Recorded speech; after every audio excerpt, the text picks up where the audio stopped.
The most gangster politician ever, all right? It's a riveting story. It's really good. All right, we gotta go. We gotta go. I gotta tell the internet about the guy I named you after, okay? You gotta go hang out with mom now. Today we're talking about the most gangster politician in American history. This Ladies and one's gentlemen, by Cassius Marcellus. the Fat Electrician. Wait, didn't you guys tell me to watch this guy's videos? I swear you did. I swear you guys told me to watch this guy. Clay, aka the Lion of Whitehall. Whitehall being his family home that he grew up in Kentucky as the son of one of the richest slave owners in all of America. The While going Waffle to House college one, at Yale to yeah, become a lawyer, he would attend a But this is like a different channel, right? Isn't this a different channel? speech from a famous abolitionist by the name of William Lloyd Garrison, and that speech would change the entire trajectory of Cassius Clay's life as well as American history. It is at that moment And that I don't like terrorists. That's probably why. Cassius Clay decided he was not only going to be quietly opposed to slavery, but that he was actively going to fight against it. He would be set down the path to become the most influential abolitionist of all time. Oh god, forgot to do the ad. Hold on. Sorry for bothering the video. Real quick, this video is brought to you by the biggest sponsor of the channel and my favorite sporting goods store, Shields. They've got over 30 retail locations across the United States and an even better online store that I'm going to have linked down below, and if you use my code, you're going to get free shipping. They've got everything you could imagine there. This is where I got this shirt. It's where I got this backpack. All of it was on sale. It was a great deal. You know what this just made me think of? Kind of a little bit of a tangent, but you guys want to know something I want to get into? That's like kind of weird. I want to get into axe throwing. Is that weird? Like where you throw fucking axes and you're like, it seems really fun. I've seen like places for it too. Again, use my code down below. You're going to get free shipping. Back to the video. Oh, wait, hold on. I forgot to mention Muhammad Ali's original name was Cassius Clay. Yeah, he was actually named after this guy too. Anyways, back to the video. Bye-bye. If you don't know, at this point in time, there's basically two different camps you could fall into for being anti-slavery. You could be an abolitionist or an emancipationist. An emancipationist is somebody that wants to vote it out over time, over the next 5, 10, 20 years, versus an abolitionist, which is somebody that believes we need to end slavery right now, and they're willing to fight about it. And in the case of Cassius Clay, he was willing to fight anyone, anywhere, anytime. You see, Cassius Clay wasn't just some nobody punk kid that went off to college and decided that he didn't like slavery. This was the son of one of the wealthiest slave owners in all of America. So for him to come out and voice anti-slavery views was a huge deal, and it pissed off a lot of people. So, being that this was the 1820s, what do you do when you're pissed off? You challenge somebody to a duel. So needless to say, the young Cassius Clay... Did you guys know that if you get challenged to a duel, you get to... Like, the person who gets challenged gets to pick the fucking time, the time, place, and method. Did you guys know that? And someone challenged fucking Abraham Lincoln to a duel, and he demanded long swords. Did you guys hear about that shit? And then the person who like got there was like, because the person was a better shot than Abraham Lincoln. So he challenged him to a duel. And Abraham Lincoln was like, long swords. And dude's like, what the fuck? And he's like, yeah, long swords in a pit. And then like long swords in a fucking pit. And the person was like, oh fuck, I'm fucking dead. Yeah, true story. It's a true story. And the reason Lincoln chose long swords is because he said, I was confident I could disarm him. If it came down to like a longsword duel, like I'm way fucking taller. I'm confident I could end it non-lethally. That's what he said, basically. He was also a pro wrestler actually with an amazing record of wins. Ever lost. So obviously he's pretty good at it. And what do you do when you find something you're pretty good at? You want to... Dude, you know, I think if we brought back dueling, there'd be a lot less shit talk, I think. Keep doing it, lot right? less shit right. talk. So Cassius Clay starts challenging anyone and everyone to a duel that dares to oppose him. Do you guys know about gamer duels? Do you guys know about those? I don't know if they do those anymore because it's arcades are kind of dead. But back in the day, you would challenge a person to a casket match. So like if a person talked mad shit, you would challenge them to a duel in like a video game. And the casket match meant that if you lose, you're not allowed to play that game anymore. It's like you quit. You stop playing that game if you lose. It became common knowledge in his... My friend Tatsu played in some casket matches.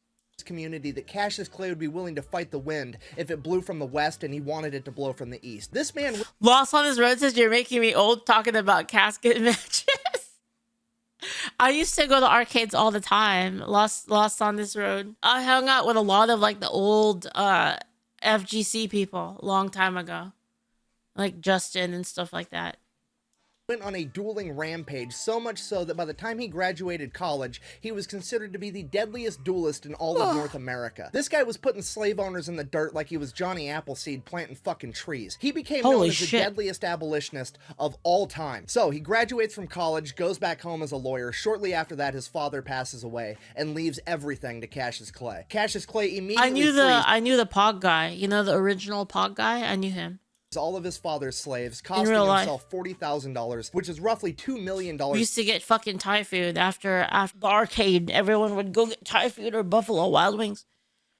Yeah, today. Gutex, and then he even gives some of the slaves land and money on top of it. Absolutely infuriating the pro-slavery people in Kentucky. So, what do you do when half the local population hates your guts? You run for public office, and that's exactly what Cassius Clay did. He served in the Kentucky State Legislature from 1835 to 1841, and then finally lost his re-election, to which the pro-slavery crowd breathed a huge sigh of relief because they finally defeated Cassius Clay, or so they thought. Clay immediately starts traveling the country, giving amazing anti-slavery, winning over hearts and minds, and this absolutely infuriates the pro-slavery people because they don't know how to stop him. You can't legally stop a guy from talking to people that want to listen to him, and they can't kill Cassius Clay in a duel because he's the best duelist on earth. What do? You've got to illegally kill him. The problem with that is they can't find a hitman that's dumb enough to think that they can take out Cassius Clay, so they have to go to the one crevice of the planet where they can find somebody truly insane enough to do this job. And that man's name was Sam Brown, an assassin from New Orleans. 1834, Russell Cave, Kentucky. Cassius Clay's finishing up one of his world-famous speeches as he pulls out a burlap sack, reaches into the sack and pulls out a holy Bible and says, "For those of you that believe in the laws of God, I make to you this argument against slavery," sets the Bible on the table,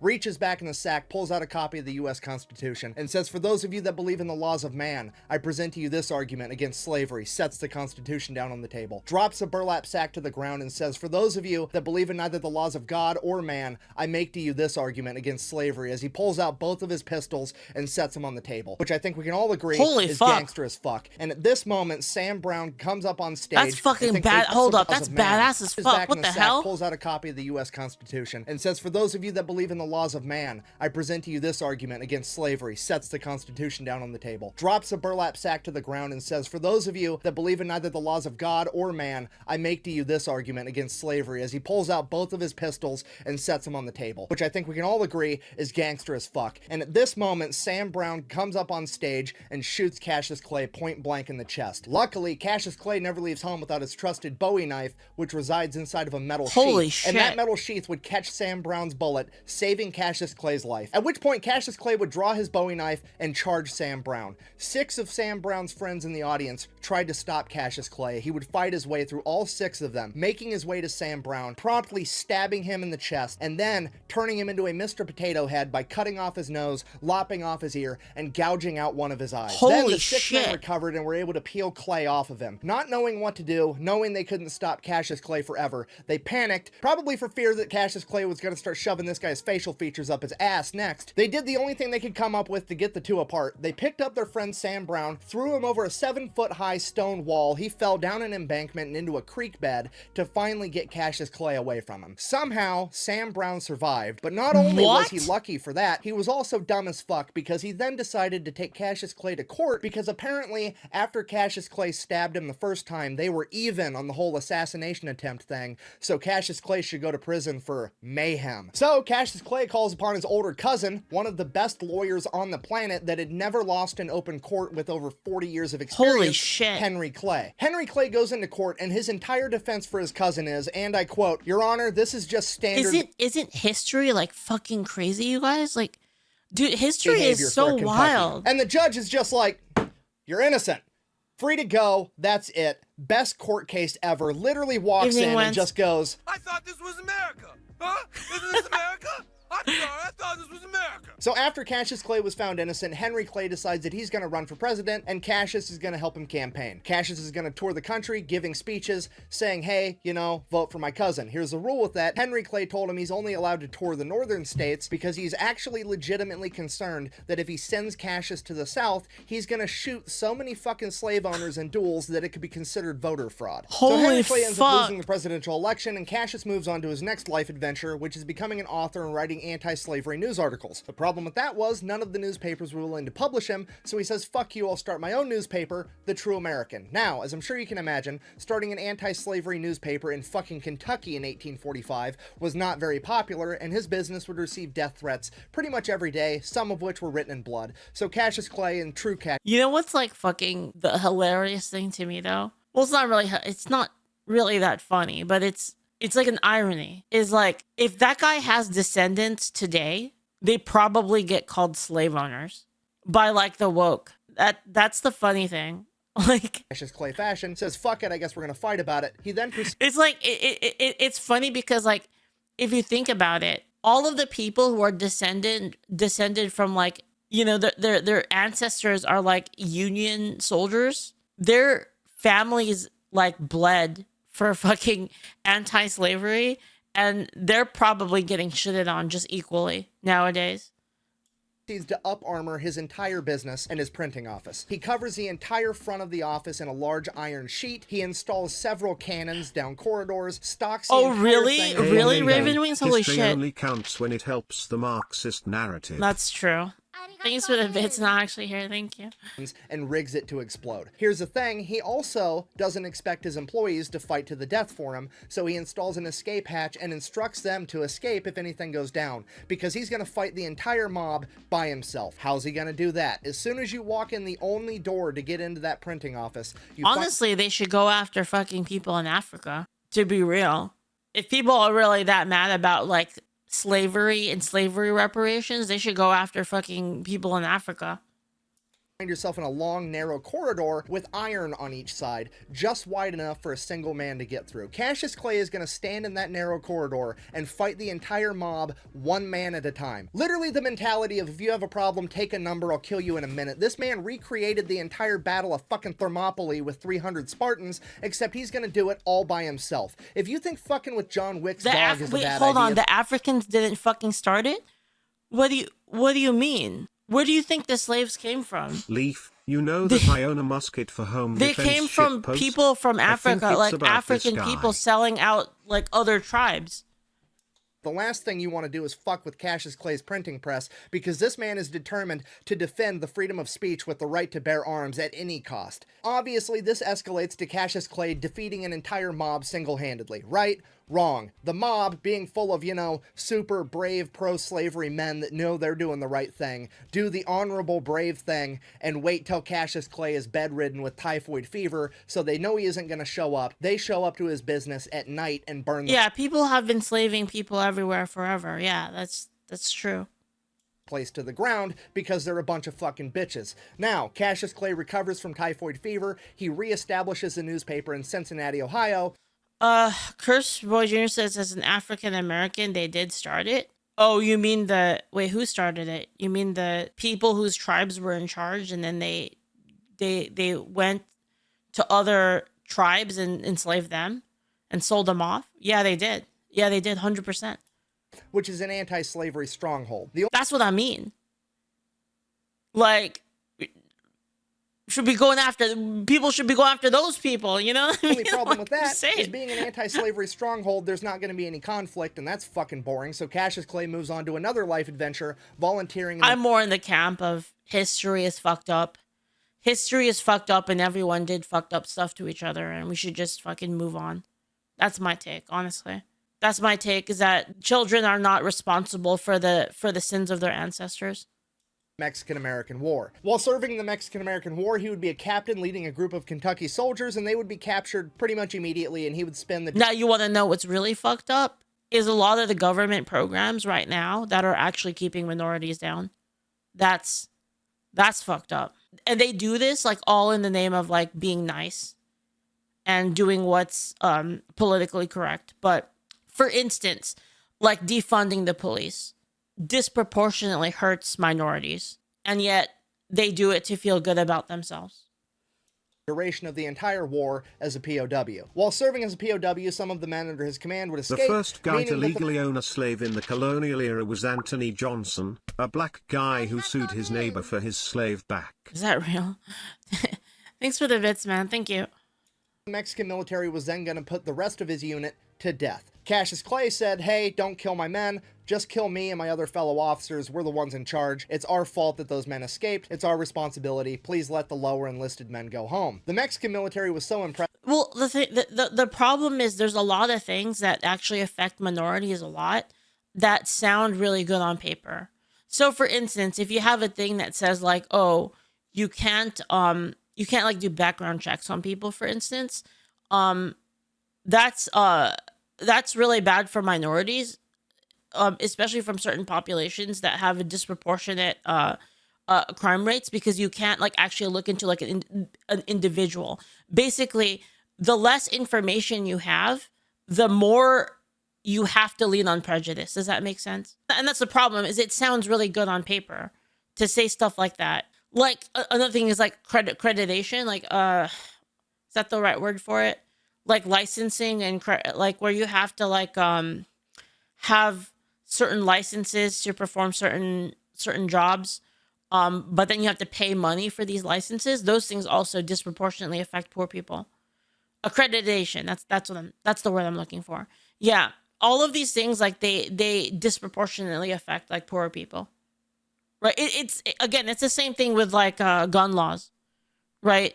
Like requiring people to take gun classes specifically from state mandated places and then pay licensing fees in order to like actually have a gun to protect yourself, like in California.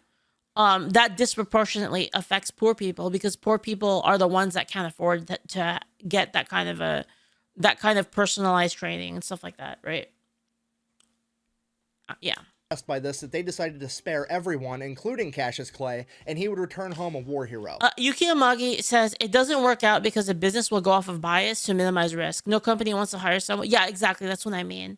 That's why it doesn't work out. Exactly. It seems nice on paper, right? That, oh, we need to give criminals more of a chance in society, so let's ban you from being able to do a background check when you hire people. What that does is it makes it harder for people to actually make good decisions when they're hiring.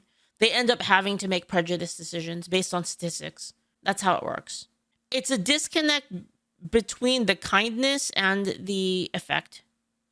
The perceived kindness and the effect. In 1848, he didn't really know what to do, so he starts giving his famous speeches again, this time leveraging his newfound title as a war hero. So obviously it doesn't take long for him to piss everybody off. He faces yet another assassination attempt. This time 6 brothers from a wealthy slave-owning family show. Thomas Sowell calls it type A prejudice and having not enough information about individuals. Yeah, that's actually from his book, Discrimination and Disparities, I believe. I read that one. Hold on, let me look it up. Highly recommend Sowell, by the way, if you're interested in this kind of info. It's kind of crazy that Sowell hasn't won any fucking awards or anything. Goddamn Nobel Prize for this guy. I'm opening up my book app. Yeah, Discrimination and Disparities by Thomas Sowell. Highly recommend it. The Turner brothers. They show up with clubs and knives and guns, and they beat the living shit out of Cassius Clay with the clubs. They stabbed him. Yeah, if you actually want to understand like more about like how discrimination and like disparity and like the whole reason why social justice is not really effective, if you want to know the reasons why, I highly recommend reading Thomas Sowell's works. Cassius Clay whips out his trusted Bowie knife, starts opening up these brothers like they're fucking Amazon packages, making his way to the lead brother and stabbing him an excessive amount of times. We don't know how many times, but we do know it was a lifetime supply. Killing the lead brother, ending the assassination attempt, Cassius Clay would fall to the ground, nearly dead, and this would be the closest anybody ever came to actually killing Cassius Holy Clay. shit. When he was asked about it later on in life, all he said was, I felt the utmost indignation, which translates to, I was fucking annoyed. This man almost died from an assassination attempt, and he has the same attitude towards it that I have towards fucking fruit flies, okay? This dude is so metal, he deserves his own spot on the periodic table of elements. Cassius Clay... This kind of reminds me of, have you guys seen the was it Absolute Mad Lads?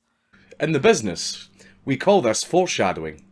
Makes a full recovery from his kind of injuries, reminds me of that. Hey, Tiger. Again. 1853, he donates a large chunk of his land to John Fee, who uses it to found Berea College, the first co-educational and multiracial college in the South ever. Fast forward to 1860, Cassius Clay is giving speeches in Illinois where he meets a politician by the name of Abraham Lincoln, and they get along great. Cassius Clay is then slotted to become Abraham Lincoln's vice president. However, he's a little bit too Cassius Clay to be an actual big-name politician like that, so they give the job to Hannibal Hamlin, and Cassius Clay becomes the ambassador to Russia. 1861 rolls around, the Civil War breaks out, Cassius Clay is in Russia. Cassius Clay not only convinces Russia to not side with the Confederates, but he convinces Russia to tell Great Britain and France that if they so much as recognize the Confederacy, Russia will go to war with them. Holy and this was a shit. humongous I didn't even know about that. step What that the nobody talks about in the winning of the Civil War. And it is 100% because of Cassius Clay. Fast forward to 1862. Abraham Lincoln wants to appoint Clay a major general in the Union Army. Dude, some of like these kind of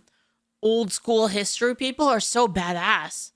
Aren't they? Like Cassius Clay publicly refused like just the amount of effect that like a single person has on history. These guys were so fucking badass. as the president of the Where's my fucking fate character for this guy? United States, saying that he's not going to do it until the president signs the Emancipation Proclamation freeing the slaves of the South. Cassius Clay is literally the man that bullied Abraham Lincoln into prematurely signing the Emancipation Proclamation before he wanted to. And nobody talks about it. Fast forward again to 1865, the Union wins the Great American Scrimmage, the slaves are freed. Cassius Clay has achieved his lifelong goal at the age of 55, bringing an end to slavery in the United States of America. He then goes back to Russia again to serve as ambassador until 1869, and while he is there, he helps to broker the purchase of Alaska. This man is probably the most influential person in American history that you've never heard of. After returning home from Russia, Cassius Clay would live out the rest of his days in Whitehall until the age of 80 years old, where he would be declared clinically insane, in hindsight, most likely due to a severe amount of PTSD, as well as potentially dementia. He didn't die from it. He lived on for quite a bit longer. He just picked up a new hobby of fucking with the local sheriff. I gotta watch like a full-on documentary about this guy. Because he was crazy now. Over the course of the next decade, Clay and the sheriff would have multiple run-ins that would be concluded when the sheriff and 7 deputies were repelled from Whitehall when Clay utilized his home defense cannon that he had at the top of his stairwell. At that point, the local sheriff would inform him he will not be returning to Whitehall to tangle with Cassius Clay anymore unless the judge was willing to dispatch an entire company of the local militia to accommodate him. Then in 1900, 2 men would break into Whitehall, and Cassius Clay at the age of 89 would manage to kill both of them, one by gunshot and one, yet again, with his trusted Bowie. What the Then fuck? in 1903, at the age of 92, at the age of 92? Cassius Clay would die of natural causes, or as they called it back then, general exhaustion, which is the most gangster way on the planet to go out. Literally just, I'm tired now, peace. And then he left. I'm pretty tired. Think I'll go home now. In conclusion, Dude, what when it the comes fuck? to famous historical household names, there's always another man or woman lurking behind the scenes in the shadows that's deemed too rough around the edges to be in the spotlight, yet they contribute just as much, if not more, to the movement. These men and women are willing to do horrific things for terrific reasons, and when it came to Abraham Lincoln and the abolition of slavery, that man's name was Cassius Marcellus Clay, the most gangster politician in American history. Thanks for watching the video. Holy That's for the shit. channels. Go buy some merch at You're right, he needs to be a fake character, right? FatElectrician.com. Quack bang out.